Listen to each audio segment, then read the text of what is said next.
Depuis mi-mars 2020, les autorités congolaises ont pris une série de mesures pour endiguer la propagation de la pandémie du coronavirus en RDC.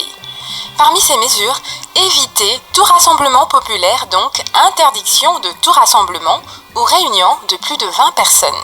Ces règles sont toutes suivies à la lettre, même ici, dans ce restaurant à Kinshasa, qui n'avait que 12 jours d'existence au moment où les mesures barrières contre la Covid avaient été annoncées. Quel est l'état d'esprit qui règne dans cette nouvelle entreprise frappée par ces mesures à quelques jours de son ouverture? Comment continue-t-elle de fonctionner tout en assurant la sécurité sanitaire de ses clients et de ses employés? Découvrez-le dans ce Tala, l'entrepreneur.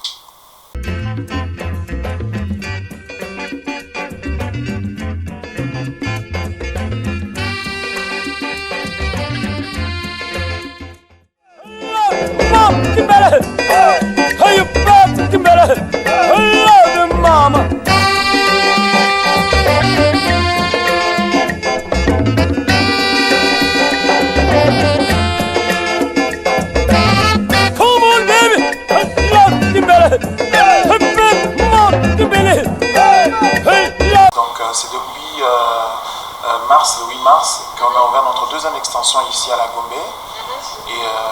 Si c'est le 8 mars, ça faisait donc c'était juste 2 semaines avant qu'on fasse, qu'on mette les mesures barrières contre le Covid-19. Comment ça se passe? Alors, c'est vrai que c'était vraiment une mauvaise nouvelle pour nous. Pourquoi? Parce que déjà, on venait à peine d'ouvrir notre deuxième extension, que le 8 mars, que 2 semaines après, il y a eu le confinement. Et ça impactait beaucoup dans nos recettes également, dans notre clientèle aussi, en termes de clients qui viennent souvent sur place manger au restaurant, qui étaient contents qu'à la Gombe, on a maintenant un kit tacos et qui ne pouvaient plus y aller sur place manger leurs tacos. Alors il y a les frais de fonctionnement qui comprennent les charges d'exploitation, le loyer, la masse salariale. Alors comment vous en sortez? Quel est l'état d'esprit ici? Alors déjà les premières décisions qu'on a eu à prendre, j'ai envie de dire malheureusement, c'est d'abord à donner un congé technique à nos employés. Donc sur 15, on a 15 employés.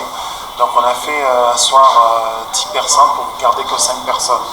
Alors déjà ça, au niveau des loyers, des charges locatives, heureusement que le gouvernement a essayé d'intéresser les propriétaires pour devoir être un peu patients. Comment ça se passe concrètement? Alors là, quand il s'agit par exemple de mon cas avec mon propriétaire, je paie la moitié du loyer initial. Donc c'est-à-dire du loyer initial, je paye uniquement la moitié.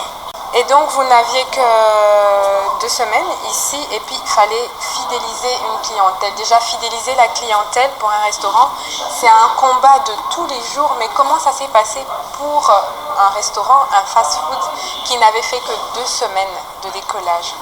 Alors déjà au départ, Kintako, a un service de livraison. Mais il faut le dire, c'est que ce service de livraison ne représentait pas 30% de nos recettes. Alors depuis le confinement, on s'est beaucoup plus misé sur notre service de livraison qui a vu ses recettes augmenter. Alors quand on a voulu relancer, on va dire, le restaurant, après les mesures prises par le gouvernement, on a dû faire des promotions sur des produits. Par exemple, un tacos acheté en livraison égale à un tiramisu qui était offert.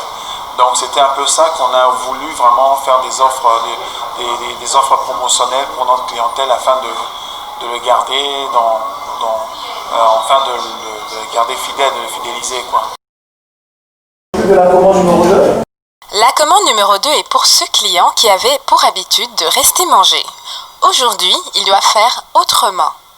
Généralement, on prend un peu de temps à l'intérieur, mais puisque présentement nous sommes, je peux dire, on ne sait pas prendre beaucoup de temps, et on prend un takeaway et on s'en va. Le service est impeccable, disons avec restrictions concernant le Covid. Alors, ce qui est sûr, c'est vrai que ça va impacter également en termes de revenus, parce qu'on aura moins de clients comme d'habitude. Mais ce qu'on pourrait faire, c'est que nous, on va continuer en fait à beaucoup plus mettre en avant la vente en livraison et à emporter. Et bon, pour ceux qui le veulent, bien sûr, ils vont devoir rester en une dizaine dans la salle, mais tout en respectant bien évidemment les règles, plutôt la distanciation sociale. Et voilà, et les gestes barrières, bien sûr. Est-ce qu'on peut dire que c'est les réseaux sociaux qui vous a sauvé pour le coup, pour la finalisation? Oui, exactement, c'est les réseaux sociaux. Parce que même pour nous faire connaître, c'est à travers des réseaux sociaux qu'on s'est fait connaître. Même si les réseaux sociaux ont permis à Baptiste de développer et de renforcer les relations clients, pendant cette période d'éloignement social, il a fallu travailler aussi sur comment appliquer chaque restriction, apprendre aux clients et aux employés à respecter les mesures barrières, même si c'est pour échanger pour quelques secondes. Comment ils réagissent les clients par rapport aux mesures? Par rapport aux mesures, les clients réagissent parfaitement, normalement. D'accord, ils ont l'air habitués aux... Oui, ils sont déjà habitués avec les mesures sanitaires prises par l'État. Oui, ça va. D'accord, il n'y a personne qui râle Non, ça va. Donc, lorsque les clients arrivent, nous avons mis un seau dehors avec le savon. Oui, comme vous avez fait pour moi. Oui, voilà. Il va nettoyer ses mains, ensuite il va entrer et passer sa commande. Tout en respectant la distanciation. Voilà. D'accord, ok. Cette période Covid-19 s'est avérée être un déclencheur de diversification et de réinvention chez les entrepreneurs comme chez les consommateurs du monde entier.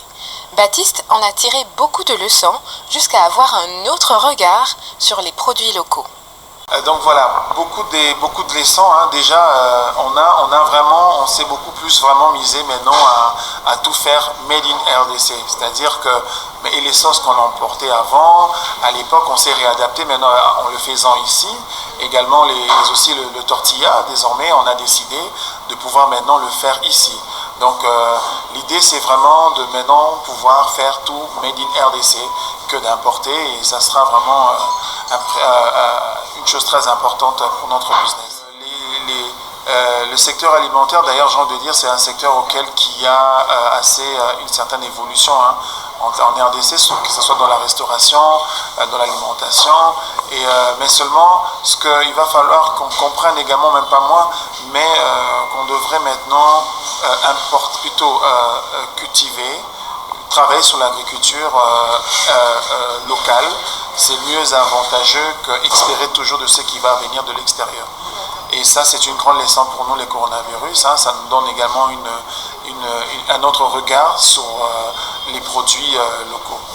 Bien que pour l'instant les autres sauces sont les plus commandées pendant cette période, Kin Tacos continue de réinventer ses sauces et différents menus avec des ingrédients locaux jusqu'à les faire accepter et les faire connaître au-delà des frontières congolaises. Les gens adorent commander comme ça. Donc c'est le tacos le plus vendu. Oui, le plus vendu, beaucoup demandé commande aussi. La prochaine fois que je viens ici, Monsieur Baptiste, Ouais. on fabrique ensemble un tacos au pondu. Bien sûr. Ouais. On va toute une journée pour ça. Merci.